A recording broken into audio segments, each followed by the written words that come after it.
အခုချိန်ဒီ brother အနေနဲ့ကမီယာကင်ပြီးတော့ item တွေကိုမျက်စိစုံမိတ်ပြီးတော့ထည့်နေတုံးမဲလားဒါဆိုရင်တော့အဲ့လိုမထည့်ပဲဒီ item လေးတွေကိုထည့်ကြည့်ဖို့ကျွန်တော်အနေနဲ့အကြံပေးချင်ပါတယ်အရင်ဆုံး cruiser site ဒီ item ကဗျာ attack speed ပါတဲ့ပြင်ဗျာကျွန်တော်တစ်ဖက် enemy ကိုနှေးအောင်မှလုပ်ပေးပါတယ် cruiser site ပြီးပြီဆိုရင်တော့ demoner ဆိုတဲ့ item ကိုထည့်သင့်ပါတယ်ဘာကြောင့်လဲဆိုတော့တစ်ဖက် enemy တင်ကအမားကောင်းတွေပါဆိုတော့မှကိုက easily damage ပေးလို့ရတယ်ပြီးပြီဆိုရင်တော့ကျွန်တော်တို့ window ကဆိုတဲ့ item ကိုထည့်သင့်ပါတယ်ဘာကြောင့်လဲဆိုတော့ဒီကောင်က attack speed ပါတဲ့ပြင်ဗျာကျွန်တော်တို့ critical damage လည်းပါပါတယ်နောက်ထပ် item အနေနဲ့ကတော့မီယာကင်ပြီးတော့သွေးနေလို့အိမ်ပြန်မယ်ဆိုရင်တော့ brother အနေနဲ့ကအိမ်မပြန်ပဲ crit ကိုပဲရှင်းတာဖြစ်ဖြစ် lane crit ကိုပဲရှင်းတာဖြစ်ဖြစ်သွေးပြန်တက်စီမဲ့ haskell လေးကိုထည့်ဖို့အတွက်ကျွန်တော်အနေနဲ့အကြံပေးချင်ပါတယ်နောက်ဆုံး item အနေနဲ့ကတစ်ဖက် enemy တင်ကမဆမန်ကဖြစ်ဖြစ်ကျွန်တော်တို့တစ်ဖက် enemy တင်က fighter တွေကပဲဖြစ်ဖြစ် critical damage တွေရန်ကျန်းနေရဆိုရင်တော့ဒီ win chat လေးကိုထည့်ထားဖို့ကျွန်တော်အနေနဲ့အကြံပေးချင်ပါတယ် item ဘိုင်းကပြီးသွားပြီဆိုတော့မီယာကရင်ဘာတွေအားသာလဲဆိုတာကျွန်တော်အနေနဲ့ပြပြပေးပါမယ်မီယာဆိုတဲ့ hero က attack speed ကအလွန်မြင့်မားတဲ့အတွက်ကြောင့်မလို့ကျွန်တော်တို့ death fight battle တွေမှာဆိုရင်လွန်လွယ်ကူကူပဲဖြည့်ရှင်းပေးတဲ့မဆမန်တစ်ကောင်ဖြစ်တယ်ဒါတင်မဲလားဆိုတော့မဟုတ်ဘူးတစ်ဖက် enemy က damage တွေကိုကျွန်တော်တို့ ultimate 3ရုံနဲ့လွတ်နိုင်တဲ့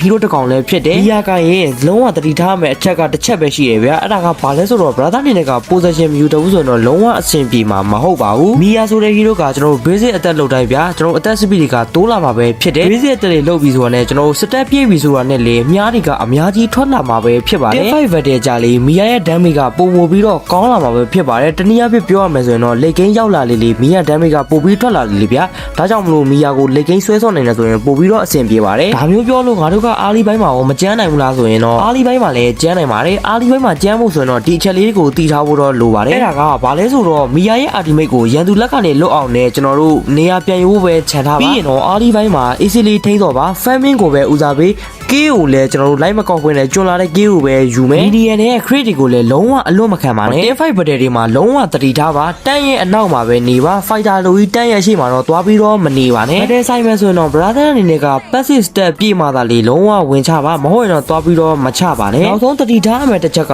item ကိုမြန်မာလိုကြီးတတ်မှတ်ထဲမထားပါနဲ့တစ်ဖက်က enemy ကိုကြည့်ပါ item တွေဆက်လဲဆိုတော့အမြဲတမ်း show နေပါဘာမှသာလေကိုကဘလို့ item နဲ့ပြန်ပြီးတော့ကောင်တာလို့ရမလဲဆိုတာကိုသိမှာဗျာအားလီပိုင်းမှာလည်းကျန်းနေတယ်လေကိန်းမှာကျန်းနေတယ်ဆိုတော့ပထမဆုံးကကျွန်တော်ပြောသွားတဲ့အချက်လေးတွေကိုတေချာလောက်ရမယ်ဆိုရင် brother အနေနဲ့ကလုံးဝကျန်းတယ်မီယာကင်ပြီးတော့ပတ်ခွဲလို့ရပြီပဲဖြစ်ပါတယ်ဒါကြောင့်မလို့နောက်ထပ်သိကျင်တဲ့ hero လေးရှိတယ်ဆိုလဲကျွန်တော်ရဲ့ comment လေးမှာမှန်သွားပေးလို့ရပါတယ်ကျွန်တော်ဒီ video လေးကိုလည်း like and subscribe လေးလုပ်ပေးဖို့ကျွန်တော်အနေနဲ့ပြောချင်ပါတယ်ကျွန်တော်ကတော့ quick power ပဲဖြစ်ပါတယ်ခင်ဗျာ